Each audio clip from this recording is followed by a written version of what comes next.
1 hour and 20 minutes of watching the rain dry. That's basically what we had for Formula One.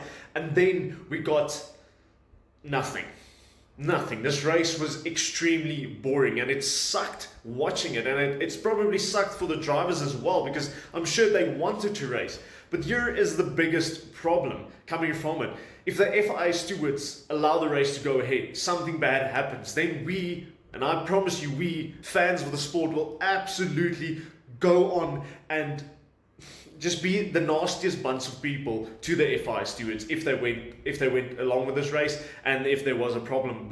But now we're doing it anyway because we didn't see wet weather racing, and everybody says we're being robbed of a good race. Guys, we have to remember how absolutely treacherous and dangerous Spa is. It is the track that we saw a lot of fatalities in recent modern history. The last one in 2023 and then 2019, you can forget Antoine. So yeah, it is a very difficult position for FIA stewards to be in, and I can completely understand why they chose not to race these guys.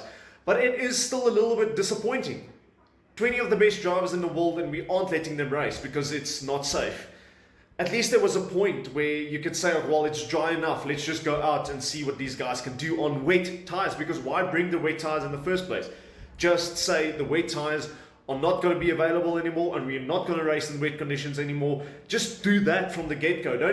Don't have this 50-50, are we going to do it, are we not going to do it? What's the point of the wet tires in the first place? I know it's a little bit like I'm hammering down on the wet tires, but it's just the principle of the matter. Why do it in the first place? Why have the wet tires when you're never going to use them anyway?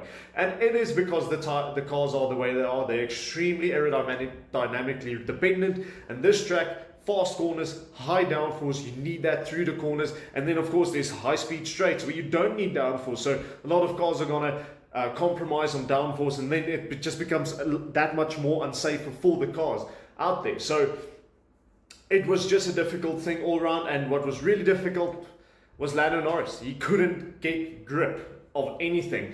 He spun his wheels, lost his lead in turn one, and that was all she wrote. The race was over. Oscar Piastri was gone. Only other cool thing to happen was Lewis Hamilton flipping driving the hell of that Ferrari. It looks like the upgrades are starting to get good and starting to give them some good results. The same with Sauber, getting really good results. Gabriel Bortoleto, man, that guy has some real good pace. And then Alexander Albon losing one place to George Russell, and yeah, it was a little bit of a boring race for George Russell from there onwards. But tell me, guys, should they race in the wet, or should they just make wet tires illegal and just take them out of the sport?